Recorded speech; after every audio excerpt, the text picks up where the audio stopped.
Ladies and gentlemen, fight fans all around the world, let's talk some boxing. So, it's a very simple technique, and it's one of many techniques that boxers use to strengthen their neck muscles. You know, a lot of times people talk about having a good chin in boxing and what you can do to increase your chin, as they say in boxing, because a lot of times a boxer has to take punches. But if your neck keeps on snapping back or popping up, you can get countered, very badly. Or the guy can pop up your jab and then he can catch you with a right hook or a left hook and knock you out. So boxers generally do neck training exercises. Here's one right here. And all good boxers do these exercises. Here's Floyd Mayweather doing the same thing. Here you see two boxers. You see Tyson versus Holyfield. Of course, standard thing in boxing, keep your chin tucked behind your guard. But if somebody manages to hit you flush, your neck muscles would be able to help provide strength to your head so that your head doesn't jar too much.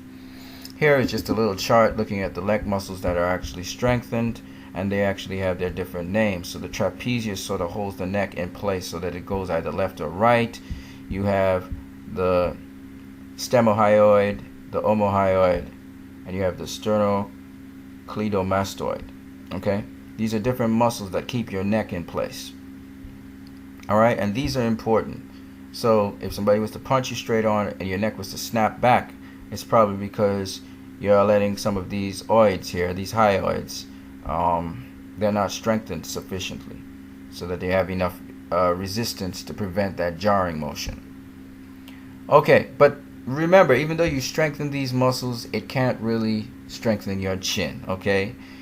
When they say somebody has a glass chin, all it just means is it's a neurological something where the person's been jarred, the brain has been traumatized, and pretty much the person from there on shuts down.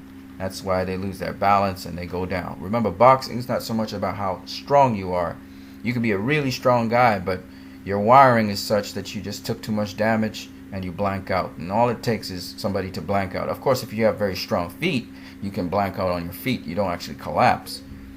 But, there's just so many different things to boxing. All right, you guys, have a good one.